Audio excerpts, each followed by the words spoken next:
This is Newsroom. Hello and welcome from Johannesburg in South Africa. I'm Eben Janssen. The show, of course, live. It's broadcast from our studios in Auckland Park. We're also streaming live on YouTube every morning between 9 and 10 with our whole show available on our YouTube channel all of the time. Now, it's tax season in South Africa and, as always, a risky time for you and I. We look at the strike in the manufacturing sector here in South Africa, and then the City of Cape Town is asking you not to give money to the needy in the streets of the city first, and then gives us a news update.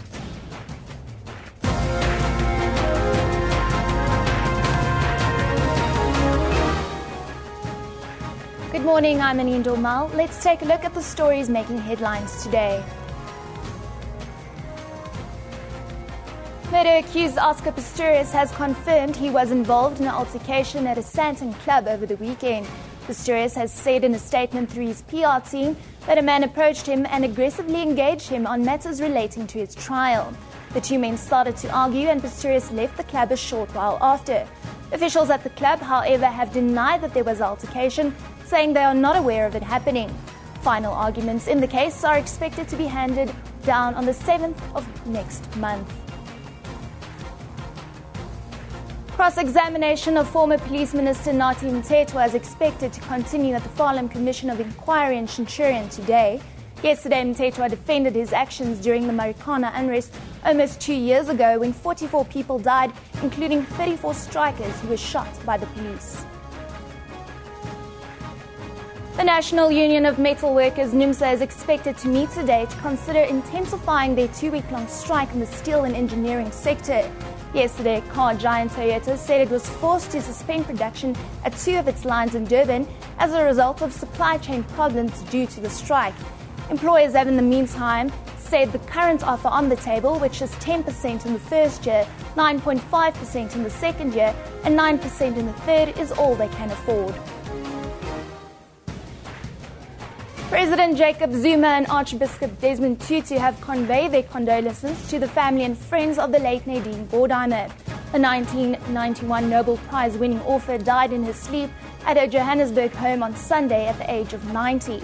Tutu has described Gordimer as a literally treasure and a modest and humble human being who contributed magnificently to her country.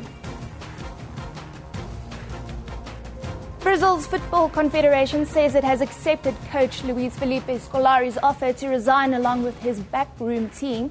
Scolari made the offer Saturday after his side already humbled 7-1 in their World Cup semi-final, while eventual winners Germany slumped 3-0 to Holland in the match for third place. Outgoing CBF chairman José Marin accepted the offer while thanking Scolari and his staff for taking the Brazilians to fourth place and also winning last year's Confederations Cup. Remember, these stories are available on our Facebook page. You can also follow us on Twitter at SABC News. Eben, back to you. Yeah, thank you very much, Annie. Now, the only certainties in this life are death and taxes, they say. Well, it's tax season here in South Africa, and every year financial institutions and security firms issue warnings during this time on tax-related cyber fraud, but many still fall victim to these online scams and lose thousands and thousands of rands. Being in tax season now, the South African Revenue Service is once again cautioned that more and more of these phishing scams are robbing taxpayers of their money. Now, to talk about this growing problem, we are now joined in our Pretoria studio this morning by the Deputy Spokesperson of the South African Revenue Service, Marika Miller. Good morning, Marika. Thank you for joining us. Morning, Eben. Thanks for having me. Is this time of the year a little bit different than other times of the year and more risky for the general public? Eben, I think certainly scamsters, fraudsters do see it as a bit of an opportunity. They know that millions of South Africans are submitting their tax returns, are engaging with SARS. They also know that millions of those taxpayers are hoping for tax refunds, and certainly that then becomes for them an opportunity, a space where they perhaps try harder than they might during the rest of the year. Earlier this year, email scams and phishing attacks in which the SARS brand was used extensively did the rounds. When your brand is abused like that, do you look on the inside if your employees are involved?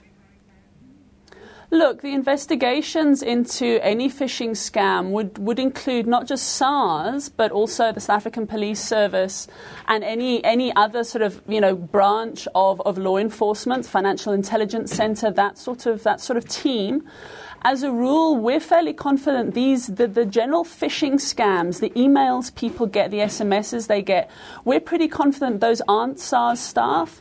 They're the general opportunists who the rest of the year will send people emails saying things like, you've won a lottery, or you've won a special competition, or SMS to this number if you want to claim a prize draw.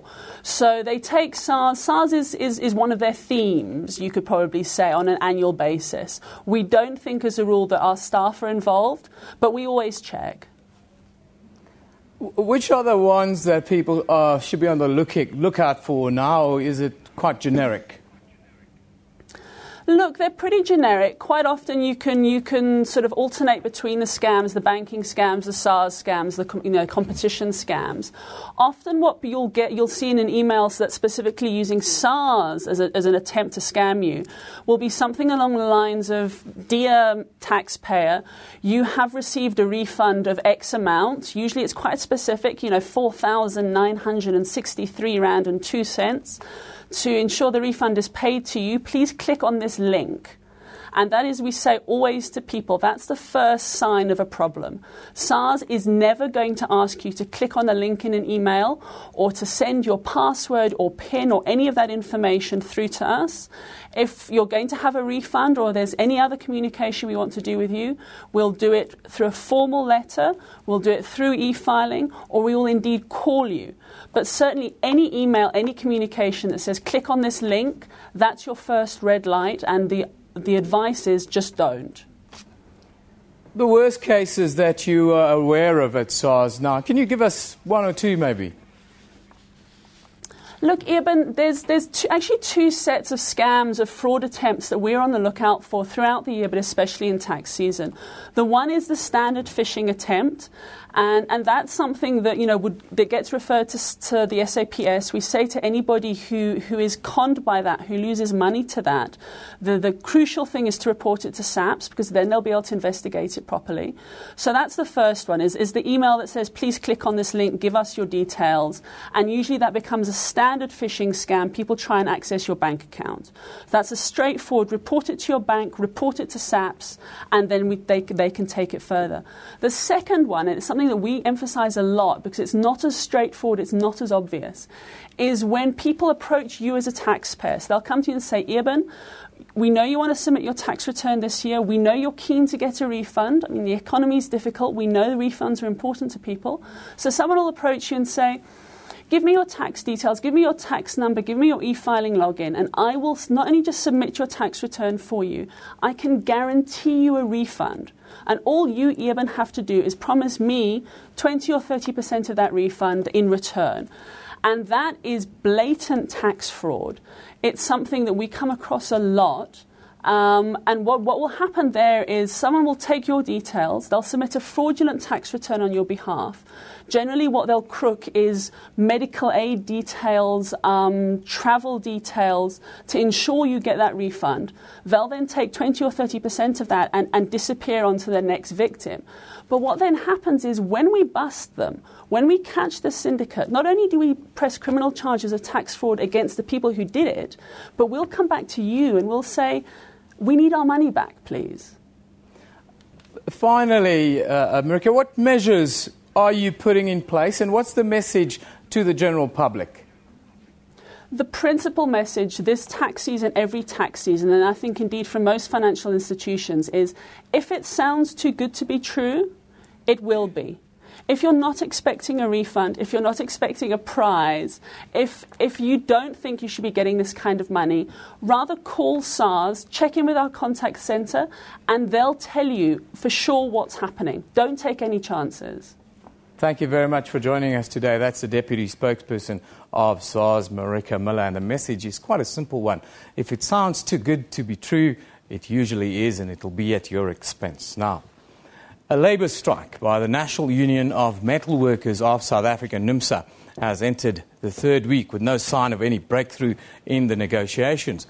The union rejected the latest wage offer by the Steel and Engineering Industries Federation of South Africa, SABC, of 10% wage increase this year, 9.5% next year, and 9% the year after. NUMSA members went on strike on July the 1st, initially demanding a salary increase of 12%, dropped from their pre-strike demand of 15%, a R1,000 housing allowance, and a total ban on labour brokers. The strike by NUMSA is the latest blow to the economy, which contracted in the first quarter of the year after a 5-month platinum sector stoppage hit mining and manufacturing output. Now, our very own economics reporter, John Motlogelwa, has been monitoring the strike and following progress on negotiations. Good morning, John. Good morning. Thanks for joining us. Good morning. Can business in the manufacturing sector, can they afford 12%? Well, that's $1 million question, isn't it? That's pretty much what is currently that has led to the standoff that we are seeing between Metal Workers Union, NUMSA, and the employers. The employers are categorically stating that they cannot afford such high wage demands. NUMSA feels their wages are quite reasonable. So, and NUMSA has stressed the fact that the employers haven't really opened their books to them. We saw this similar claim happening in the platinum sector when AMCO was striking, where they say, bring the books, let us see if you can or you can't afford this. So at this point in time, no one really knows whether they can or they can't. John, for us standing on the outside looking in a little bit, it looks as if they're so close to each other and that common sense should prevail in order for the country's economy to be, I don't know, sorted out, but, to be amended in a way and supported. You're right. I mean, if you look at the percentages that have been demanded and the percentages that are on the table that have been offered to the unions, you get a sense that they're so close, there's no reason for them to be haggling at this point in time. But when you engage with both parties from both sides, you get a sense that this strike is not about to end. Yeah. Despite the percentages being so close, you get a sense that there are a whole lot of other issues that are probably going to see this strike still going on for some times, and some of those, of course, includes the conduct of where NUMSA members at work. I mean, the issues on labour broking. There's a whole lot of other side issues, and NUMSA has said they want a full package. So it's not only the percentages that they're looking at, but I think that is a big hurdle. If they overcome that one, they get a feeling that they'll be able to move forward and deal with the other issues. Labour issues in South Africa, especially in this sector, it's not like in the platinum sector where, in this sector there's a real threat of big business, the German manufacturing car companies and so forth. They're moving their business elsewhere if they feel it's unsustainable and labour becomes too expensive in a way.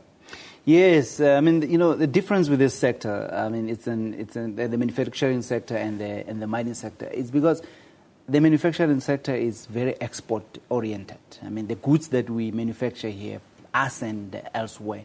And unlike in the mining sector, manufacturers are not able to build up huge stockpiles, so they cannot keep a whole lot of stockpiles that they can keep feeding and exporting to the market. So it becomes a bit of a risk for businesses that are looking at South Africa at this point in time and say, can we really go into a market where people strike for so long, but at the same time workers also have the right to strike and the right to demand what they think is fair to them. What are the threats, legitimate threats to the economy, the rand, the wider economy and so forth, if this strike is not resolved? The exact point that I just made. The biggest issue is that if we start seeing companies, as we have yesterday, we heard from Toyota, we heard from Ford saying, listen, we have to shut down some of our production because we are now struggling to get parts to produce cars. Yeah. Basically, that will trickle onto the exports. And if we start failing to export, now we're going to start having a problem. We're going to have a huge impact on growth. We already saw that happening in the first quarter of this year, where because of the strike in the mining industry, we saw our exports, we saw our productivity coming down. This is likely to happen. It's already happening. But these numbers, these figures, I mean, the data regarding the performance of our economy is probably going to come through in the third quarter. And it basically means that we are likely to see further slowing down of our economy, which is really not good for everyone. We're a little bit, couple of weeks down the road now. Have we seen more instances of intimidation, violence, and so forth with those people that want to work? Look, there have been lots and lots of reports of violence. There have been a whole lot of pictures and video footage shown of people attacking others. Look, NUMSA has actually come out and said, listen, as far as intimidation, they have tried to speak to their members. They've issued a statement. They've said, listen, they don't want people actually hijacking their strike. This weekend, actually, they started blaming a third force. They said they suspect that there are people that deliberately wear their T-shirts and go and cause a whole lot of mayhem. The red T-shirts. The red T-shirts, of course. But we've had stories of third force. And you know what? The problem with violence during strikes is it's always difficult to actually prove that these were the members of NUMSA that were... Yeah. Finally, as you've been on this scenario for the last month or so, really, how confident are you that we'll see an end to this strike in the short term? Very difficult to say. We actually thought over the weekend that we could possibly see a strike, but NUMSA rejected the offer that was on the table. SABC, the biggest employers in the sector, took that. They had a board meeting yesterday. They mulled over the rejection from NUMSA, and NUMSA said basically they're waiting for the employers to come back to them. I managed to speak to the SABC CEO yesterday after their board meeting, and he stated categorically that they do not have anything else to offer. So the offer on the table is pretty much what they could afford. So you get a sense that today is actually a bit of a critical day, where SABC will probably tell NUMSA, like, listen, we cannot afford anymore. And NUMSA is saying they will meet and try and see if they can get their members in other sectors to actually come to the party so that they can intensify the strike. So basically we're in a deadlock situation again. Mediation. I think that's all that's needed now. Someone has to come. Department of Labour tried. They didn't succeed. But there seemed to be a need for someone stronger to mediate the current impasse. Well, John, you're not bringing good news today, are you? Unfortunately not. Thank you very much for joining us. That's from our economics desk, John Motlachel, giving us a little update on our top story. That is the National Union of Metal Workers, NUMSA, is expected to meet today to consider intensifying the 2-week-long strike in the steel and engineering industries. This follows the rejection of the union's proposal for a settlement by the employers' body SABC. It says NUMSA's proposal for a 10% increase spread over 3 years, or alternatively 10% for a year only, with negotiations starting again next year, is not affordable. The employers say the current offer on the table, which is 10% in the first year, 9.5% in the second year, and then 9% in the third year, is all that they can afford. Let's take a look now at what you are talking about on social media, at SABC Newsroom on Twitter. That's where you get us. We love pictures, comments, all sorts. And, well, Azola is talking about Oscar Pistorius. So he's clubbing while waiting for closing arguments. Says Azola. I think that's a sentiment shared by the whole nation today. Kevin Peterson at KP24, the controversial man himself. He says, standing trial for murder, and he's tweeting and going clubbing. Surely this cannot be happening. Well, KP, it is happening right now in South Africa. Over the weekend, the VIP room in Sandton. Maybe KP's been there himself. Rahima Essop says, Oscar Pistorius can't stay out of trouble. Now, an apparent argument in a nightclub. Vernie Makier says, Oscar Pistorius, but perhaps he should change his name to Troublesome Pistorius. And Michael Callagher, the Oscar Pistorius LC fist continues unabated. He's fast approaching O.J. Simpson status. That one from Michael Callagher. Well, we love your contributions. Yes, controversial. Of course, there was a statement released by Oscar Pistorius Management Company who said that he regrets going to this nightclub in Sandton at the weekend. Let's take a look now at the front pages of the World. In the United Kingdom, The Times, well, they are reporting on the Church of England finally agreeing that women may become bishops next year, but 500 years too late, one would think, breaking with nearly 2,000 years of tradition and ending 20 years of bitter compromises since women were allowed to become priests in 1994. And other papers from across the globe are still looking At the World Cup final celebrations, of course, it was of epic proportions in Germany. Berlin was absolutely a picture. And, of course, there was a Euros welcome at home for the Argentinians, who put up a brave fight in the final, but it was not to be. Of course, this week, South Africans will remember Tata Nelson Mandela, as it will be the first time Mandela Day will be commemorated on 18th July since Madiba's death in December. To commemorate the great international icon, let's take a look at the inaugural Nelson Mandela annual lecture delivered by President Bill Clinton.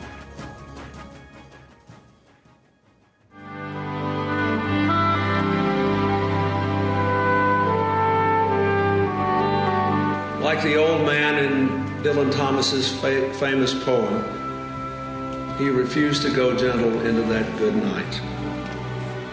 Yet neither did he rage against the dying of the light. Instead, he simply soldiered on, raging instead against injustice and leading us toward the light. Oh, his step may be a bit slower now, but his voice still soars with conviction and vision. His eyes still burn with spirit and resolve, and his work still inspires the world. The life and work of Nelson Mandela has done much to help the rest of us see the promise as well as the problems of Africa. In my lifetime, only 2 people have made that personal journey as the leaders of their nations in the rough and tumble world of politics.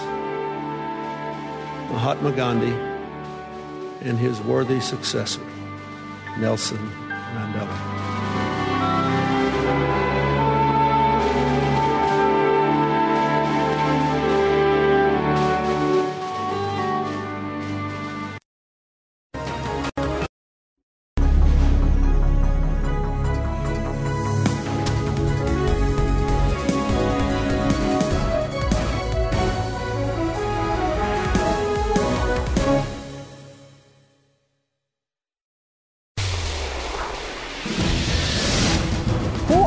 You ask?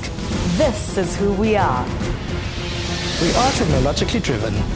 We are unashamedly Afrocentric. We advise you not only on legal matters, but on health issues as well. We bring imagination to life. We celebrate arts and culture and lifestyle. We tackle life challenges head on. We dig deep. We probe. We question. We invite you to take a view from our house, as we tell it without fear, separating fiction from factual. We are the SABC News Channel. All news, all global, all the time. Dumelang kunjani, nda, assalamualaikum, goeiemorgen, namaste, jumbo Africa, and a very warm welcome to SABC News Channel 404.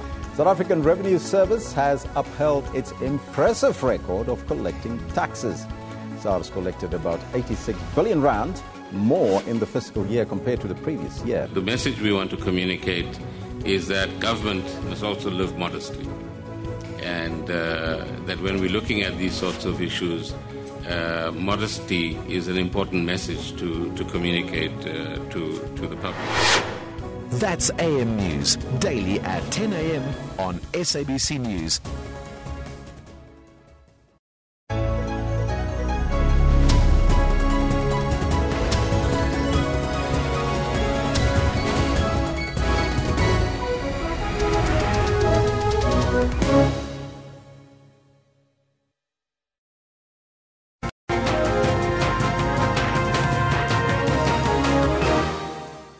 Welcome back. You're watching Newsroom here on SABC News. Now, the Society for the Prevention of Cruelty to Animals, the SPCA here in South Africa, has not yet formally laid any criminal charges against the National Council of Province's chairperson, Thandi Modise, and other people whose actions allegedly led to animals starving and eating one another on a farm near Potchefstroom in the northwest. The animals are now under the care of the SPCA. These included pigs, sheep, geese, goats and ducks. It appeared the animals had been without water and food for some time when they were found 2 weeks ago. There were no farm workers on the property, no electricity, and the water pumps were also said to be broken. Now, the SABC's radio journalist who broke and covered this story, Sisi Sejalo, now joins us on the line from Mahikeng this morning. Good morning, Sisi. Are you there? Good morning, Evan. Sisi, you came up with this story. Describe to us the first time you went to the farm. What did you find? Evan, we went to the farm on Sunday. We arrived at the farm around 2 o'clock in the afternoon. And what we found there, we found the SPCA. They were already there. Their cars were already there. And they were busy putting down the pigs, which means they were slaughtering the pigs. What we found was that there were dead pigs there already, and they were busy slaughtering the others, which means they were putting them down. Because what they said to us, or what they explained to us, was that there was nothing that they could do for the animals because they have been without water, food for some time. They said almost a week plus that the animals were without water and food. And the only thing that they could do for the animals was to put them down. So that's what we found. And we also found 2 pits. One pit, there were carcasses of dead animals in another pit. In another one, there was fire around that pit. There were also carcasses of animals. There were sheep and pigs also in that pit. And there was fire, but the firefighters were called in to put down the fire. Sisi, what's happening on the farm now? I understand the SPCA and the police have moved in. Is that accurate? Yeah, then what is happening currently is that on Monday, remember the SPCA went on Saturday, and we went on Sunday. And on Monday, the SPCA came, and they took all the animals to a place of safety. They were saying that they can be able to care for the animals temporarily. They had applied for a court order whereby they were allowed to take the animals. They were allowed to provide the necessary care for the animals. So what is currently happening at the farm is that there is no animals, and we spoke to the spokesperson for Methandi Modise this morning. He confirmed that they are busy fixing the farm so that there could be production again in the farm. But for now, the animals are still with the NSPCA so that they are able to fix the farm because there was no water. There was no electricity, so they are trying to restore everything that was damaged in the farm. And what happened to the farm workers on this farm, Sisi? Have you managed to track them down and speak to them at all? Unfortunately, Evan, we have not been able to track down any of the farmers that were said to have stayed in the farm. I have spoken to the spokesperson of Methandi Modise just to find out if they were able to track them down. They said no, they have not been able to track them down. They are investigating. They have tried with the numbers that they have, the addresses that they have, because they also want to find out what happened. Even, we've seen we've read reports that the farm workers were not paid properly, were ill-treated, that's why they left the farm. But that ourselves, we cannot confirm because we haven't spoken to the farm workers. And they, the spokesperson of the former Premier of the Northwest could not say, actually said, no, they have not been able to find these individuals so that they can also find out what happened, why did they leave the farm, why did they abandon the farm. And what's been the reaction from the local community in that area to the story? Well, we spoken to the DA, remember, which opened the case, and they said that Methandi Modise was not supposed, according to them, was not supposed to get the farm because there are other people that have got time to farm and they've got interest in farming who can be able to do farming. So she didn't really deserve to get the loan from the land bank. We also spoke to the land bank to find out what criteria do they use to give loans to individuals who want to go into farming. And they said, as long as you are a South African, you are credit worthy, and you can show that you are able to pay back the loan, then and you are interested in farming and you want to go into farming, then they are able to grant you a loan. They don't have a category to say you are a high-profile somebody, or you are a musician or a politician, or you are a journalist. As long as you are a South African, you are interested in farming, and you are credit worthy, they can see that you'll be able to pay back their loan, then they will grant you the loan. But what they said is that they've got a division within the bank which deals with disadvantaged individuals who want to go into farming to see how they can assist them. Those individuals we're talking about, the ones that might have interest in farming but do not have the necessary collateral or the money that is needed. So they see how they can assist them to go into farming. Cici, thank you very much for that update today. Of course, we can tell you now the Society for the Prevention of Cruelty to Animals, SPCA, has not yet formally laid any criminal charges against the National Council of Provinces chairperson, Thandi Modise, and other people whose actions allegedly led to animals starving and eating one another on a farm near Potchefstroom. Let's now take a quick look at what you are talking about or what you're passionate about on social media, or what pictures you might have sent in to us at SABC Newsroom. Of course, South Africa thinks today about Nadine Gordimer. The literary giant has passed on. Your words will endure, and we will make you proud and continue writing South African tales, says Bazukilo. Elif Shafak says, writing is making sense of life. You work your whole life, and perhaps you've made sense of one small area. Rest in peace, Nadine Gordimer. Linda Zama says, Nadine Gordimer was consistent in her beliefs and love for her country. Wally Serote spoke about the Nadine, who was a rounded compatriot. Vivek Naini says, R.I.P. Nadine Gordimer. Still vividly remember the ultimate safari from school. George Cherian says, I read a story by Nadine Gordimer in my high school. Her name sounded funny, and that's why I remember her. The ultimate safari, remembering the same book. And there you have a picture of Nadine Gordimer, and that was put up by the controversial Salman Rushdie, great author in his own right, back in the day, Gross's 70th birthday. Well, thank you for leaving me hanging there, Mzama. Let's take a quick look now at what's happening on our Facebook page. Today you will see there that, BRICS says that for now it is not open to any new members.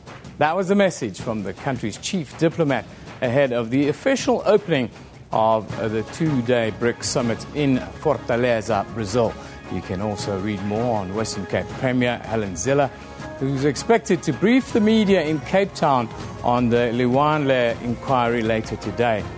Also, the latest surrounding murder-accused Oscar Pistorius, who was allegedly involved in an altercation at a trendy Sandton nightclub over the weekend.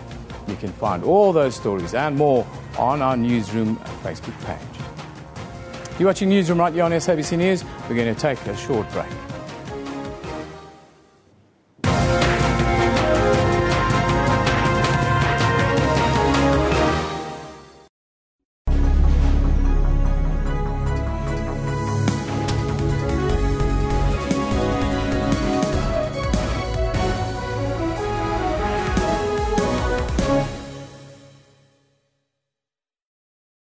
Your World provides trusted world, continent and local stories. We deliver breaking news from across the globe and information on the latest top stories on business, technology, politics and sport.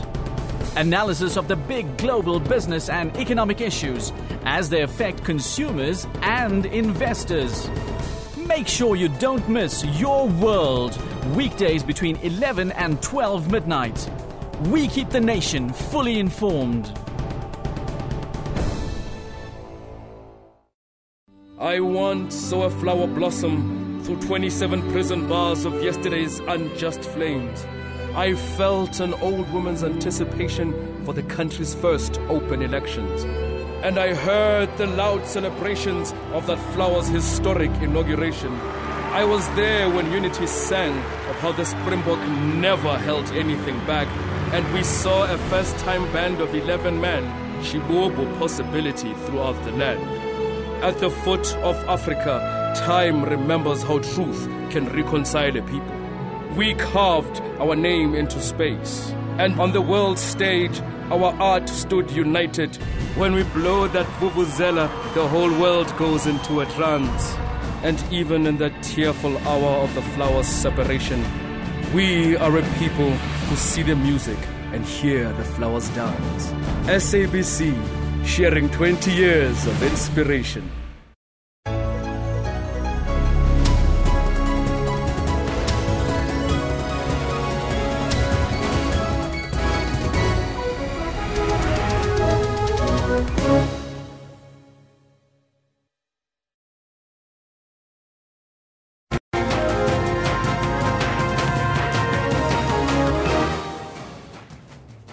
Welcome back. You're watching Newsroom on SABC News. Let's have a look at this news making headlines today.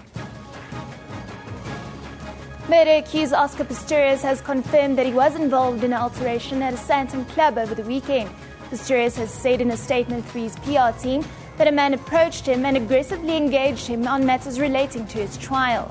The two men started to argue and Pistorius left the club a short while later. Officials at the club, however, have denied that there was an alteration, saying they are not aware of it happening.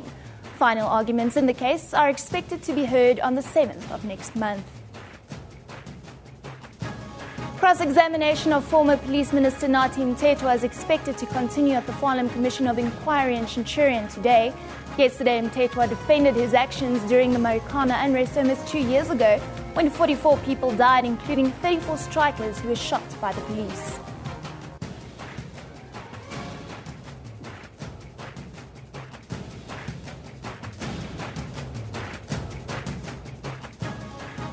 The National Union of Metal Workers, NUMSA, is expected to meet today to consider intensifying their 2-week-long strike in the steel and engineering sector. Yesterday, car giant Toyota said it was forced to suspend production at 2 of its lines in Durban as a result of supply chain problems due to the strike. Employers have, in the meantime, said the current offer on the table, which is 10% in the first year, 9.5% in the second year, and 9% in the third, is all they can afford. President Jacob Zuma and Archbishop Desmond Tutu have conveyed their condolences to the family and friends of the late Nadine Gordimer. The 1991 Nobel Prize-winning author died in his sleep at a Johannesburg home on Sunday at the age of 90. Tutu has described Gordimer as a literary treasure and a modest and humble human being who contributed magnificently to her country. Brazil's Football Confederation says it had accepted coach Luis Felipe Scolari's offer to resign along his backroom team. Scolari made the offer Saturday after his side, already humbled 7-1 in their World Cup semi-final by eventual winners Germany, slumped 3-0 to Holland in the match for third place. Outgoing CBF chairman Jose Maria Marin accepted the offer while thanking Scolari and his staff for taking the Brazilians to fourth place and also winning last year's Confederation Cup. Remember, those stories are available on our Facebook page. You can also follow us on Twitter at SABC Newsroom. Eben, back to you. Thank you very much, Janine. Now, former Police Minister Nathi Mthethwa denied that he was under political pressure to intervene in the deadly mining strike at Marikana in Rustenburg 2 years ago. Mthethwa, now the Minister of Arts and Culture, was led in submitting evidence before the Farnham Commission of Inquiry in Pretoria by Lindy Nkosi Thomas for the police. The minister testified at the commission set up by President Jacob Zuma to investigate the shooting of miners on August 16, 2012, in which 34 people died, while another 10 bodies were found in the days leading up to the incident. Mthethwa will continue to testify for the better part of today. Now, our reporter, Nozantombi Mia, joins us live from the venue in Centurion here in Gauteng. Very good morning to you, Nozantombi. Thank you for joining us again. A very good morning to you, Eben. Now, the former minister, Nathi Mthethwa, told the Farnham Commission that all police action was signed off by him Did he shed light on police action on the day in question?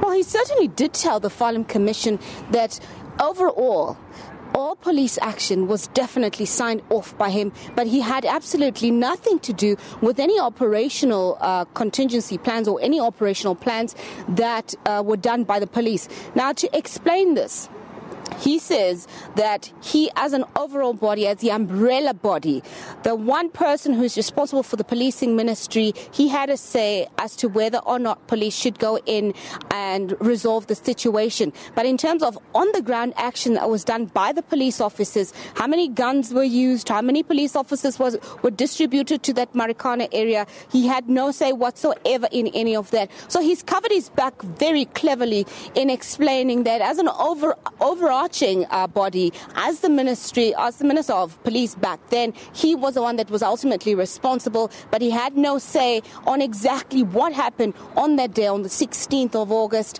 when 34 miners were shot with live ammunition by TRT police officers. Correspondence between him and our Deputy President Cyril Ramaphosa the day before the shooting also came under the spotlight, didn't it?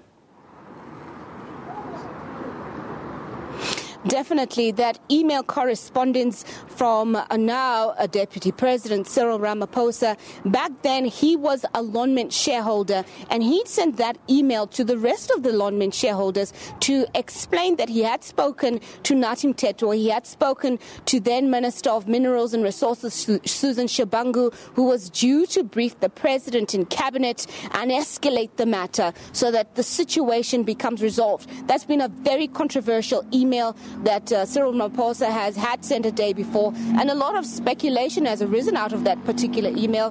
Had he not sent that email, would police have gone in guns blazing and used live ammunition to quell that strike? Or would we have seen the police continuing on with their non-lethal use of weaponry in terms of using rubber bullets, in terms of using water cannons? Would we have found a more peaceful resolution to that particular labour strike?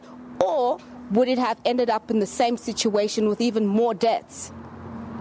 What's the expectation then with the Minister now continuing his testimony, as it were?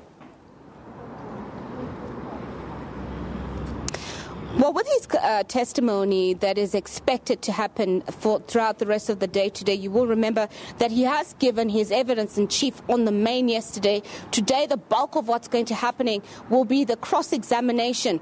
At the moment, Advocate Dumisa Nsebeza, who represents the widows of the 34 miners that were shot and killed, continues on with his cross-examination, and we expect that he should be done by about 10:30, the latest, whereupon Advocate Ali Pofu, who himself represents the miners that were injured, close to 74 miners that were injured, will then start with his cross-examination of the then minister, and that is definitely expected to be a very explosive cross-examination, because you will remember those 74 miners who were injured by the police are out for blood. They want to know why it was that the police killed 34 of their comrades. They want answers, and they want to know, was the minister ultimately responsible for having their comrades killed so brutally?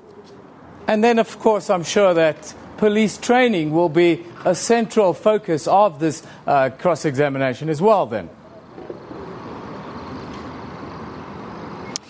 The issue of police training was briefly touched upon yesterday morning, and the minister did say that of the 2,000 SAPS staff complement, he is aware that training and development is still an issue. A lack of resources still remains an issue that the police are battling to grapple with. Our police do not have enough guns to deal with the situation on the ground. Our police are under-resourced, they're overutilized, and they are highly stressed. So that was an issue that was briefly touched upon. Most likely, the Human Rights Council will be the most likeliest legal team that will be looking at police capacity, because you will remember that they had brought in Gary White, public policing expert from Ireland, who spoke about what police need to do in terms of making ensure that when it comes to public policing, they're able to have the correct resources, they're able to respond correctly. They need to differentiate between how to deal with public order policing and how to deal with criminal elements. So certainly during the course of the day, most likely later this afternoon, we will anticipate that the Human Rights Commission will probably look more into the issue of police capacity. And Ntombi, thank you very much for that update. That's Ntombi Mia. She's live at the Farlam Commission, of course, looking into the death of all those miners on the 16th of August in 2012. Finally, Give Responsibly is a campaign by Cape Town Central City Improvement District, the CCID. It's aimed at stopping motorists and the public from giving money to beggars on the streets. The non-governmental organisation that started in 2010 encourages the public to make donations to organisations that help people on the street. They say giving directly to beggars results in money being used on drugs and alcohol. The 2010 census in Cape Town showed that more than 7,000 people, including children, are living on the streets. Now, to talk to us about this perceived problem, we're joined by Cape Town Central City Improvement District's Communications and Marketing Manager, Carola Koblis. Good morning, Carola. Thank you for joining us. Good morning, Evan, and thanks to Newsroom for having us on. I wanted to ask you about the responsibility of asking people not to help the needy, especially in a city of like Cape Town that battles with the divide between the rich and the poor so much. Goodness, it's not at all about not helping the needy. It's very much about helping the needy. It's about helping them in the right ways. One has to understand that with the economy deteriorating the way it is at the moment, you have more and more people flocking to urban areas, and it's not just a Cape Town problem, it's a global problem. And how best do you assist particularly the NGOs that are battling continually to help the homeless and the destitute? So what we did in 2008 is we introduced a message, really, a call to action called the Give Responsibly campaign. And what we really ask the public to do is to use their own, decision-making ability and assess a situation when it appears before you in the street. You can see when someone is really in need of a cup of coffee or it's just something. And we understand that it's very difficult not to give directly. But we do ask people to stop and think sometimes that perhaps giving a hand out on the street is not as effective as it could be if you were giving a hand up. And by that, we would ask people to support the NGOs that work with the homeless. I want to talk about my own experience. I've got two guys in my neighbourhood that I support. They live on the street and I support them with food and so forth because in my own experience, I see that less than 20 cents out of every rand that's donated to NGOs goes to sometimes exorbitant salary bills and administration costs, which means that the money that's supposed to go to the poor people are spent on things that don't touch these people's lives. I would much rather make that contribution directly then. But it's a good point you make, and a lot of people do contribute directly. We find that even in the Cape Town CBD, we have a lot of very sympathetic retailers who know their regulars and will give them a cup of coffee and perhaps, some food for the day on the street. But I think what is really powerful is when you visit the NGOs and you see for yourself the work that they are doing and how they are working with people to basically change their lives around. So I think, obviously things do cost money to run. There's no question about that. A small part of money does have to go to that.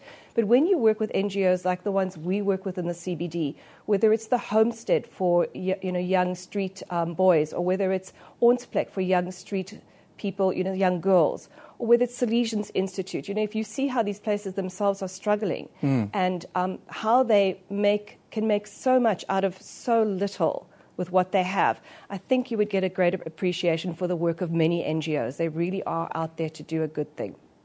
No, I'm not knocking the NGOs' work at all. I'm just worried that we sometimes spend the money on big salaries. And I see a lot of CEOs of NGOs driving big cars and living in big houses with money that I feel should be going to the poor. But that's a different point. I want to talk about what the city is doing with these 7,000 people that I see, that including children living on the street. What's the future plan? What's the sort of roadmap that you'd like to see as the city's improvement district for these people going forward?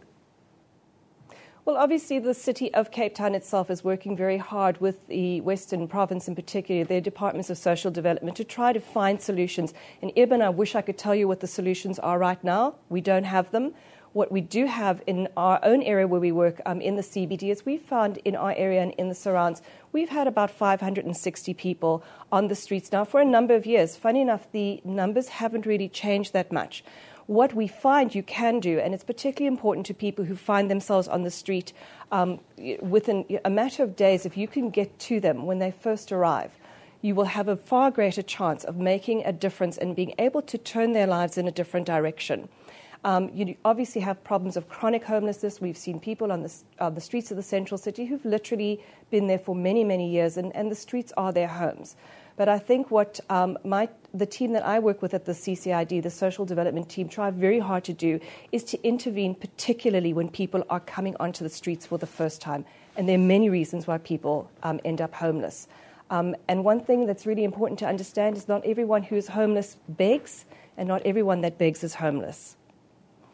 Carola, thank you very much for joining us today and giving us a unique insight into what you guys are doing to make the city better for the homeless and for those people that work and live in the city day to day. Thank you again for joining us today. Live from Cape Town, that was Carola Koblitz, who's the, Communications and Marketing Manager at the Cape Town Central City Improvement District, giving us, her views and their views as to the Give Responsibly campaign by the CCID that's aimed at stopping motorists and other people from giving directly to, homeless or poor people within the city. Now, that's where we wrap it today. Thank you for watching. Newsroom, of course, broadcasts every weekday morning between 9 and 10 a.m. from our studios here in Johannesburg in South Africa. The show repeats at 2 in the afternoon with a rebroadcast then at 5 a.m.